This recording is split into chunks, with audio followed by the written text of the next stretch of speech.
If you're running a legacy Everest ERP instance, and this is a message you're going to want to hear. Hi, my name's Irma Davila with MT360. I'm the business growth manager. Today I am here with Andrew Shelton, our CEO, and we have a few questions about your Everest ERP that is going to affect your credit card processing. So the question for you, Andrew, is why now should we worry about TLS 1.2?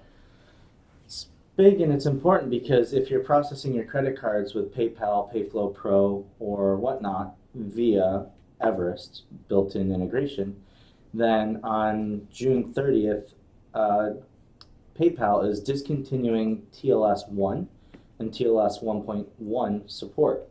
And so as part of their discontinuing of that support, it'll automatically end credit card processing. So we have to go through and make some changes to your Everest environment to fix it.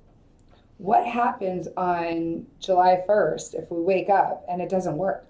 Boom goes the dynamite. No more credit card processing, or as they actually enact it, if it doesn't actually kick in on the 1st, then as soon as they do press the switch and make it go, then the credit cards will not process. The only exception to this is if you are processing outside of Everest with a third-party processor, or you're going to the PayPal Gateway Manager tool and doing everything manually. But if you're doing anything with volume and you're using the built-in Everest integration, it will be a problem.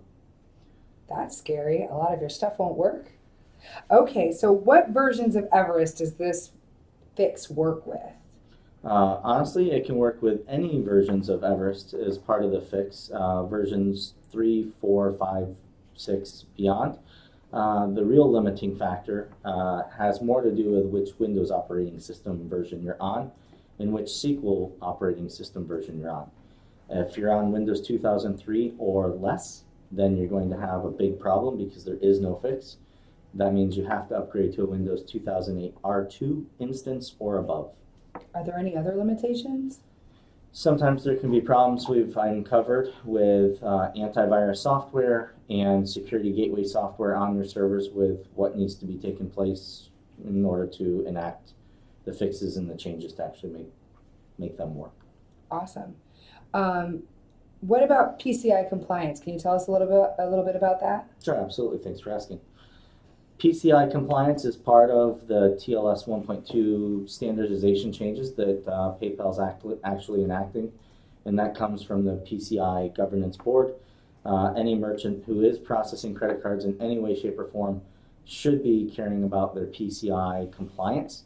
That's a process. It goes through a scheduled PADS D questionnaire that's 10, 15, 20 pages long. And it goes through network security to wireless encryption protocols, what you're doing with credit card storing.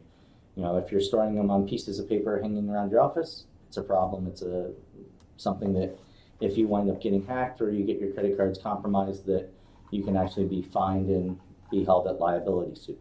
So something that we here at Martech and historically over the years that we've done is go through and get companies and work with organizations to get them completely certified, get scans in place, and make sure that you're above the board across the board. It is something that we can help you with today. Starting tomorrow, if you have any interest, then contact me. So you mean to tell me this TLS 1.2 fix that we have here at Martech is PCI compliant? There's a little bit more to that question, and if you go through the entire scan process and the entire questionnaire process, then yes, it will pass all the PCI compliant scans, and moreover, the process that we've gone through with PayPal has gone through their certification and approval process, and so on. One last aside, what if it doesn't work? We have worked with third-party TLS relay and SSL relay applications for a backup solution in the event that down the road TLS 1.2 becomes discontinued and Everest doesn't even transmit on that any longer. So we do have a whole arsenal of back solutions to fix this stuff. That's great. Well, if you'd like to know more information about TLS 1.2 and what's going to happen July 1st, 2017 and beyond, please feel free to contact me or Andrew at martech360.com and click the Contact Us button, and we will be with you as soon as we can. Thanks. Having a good day. Cheers.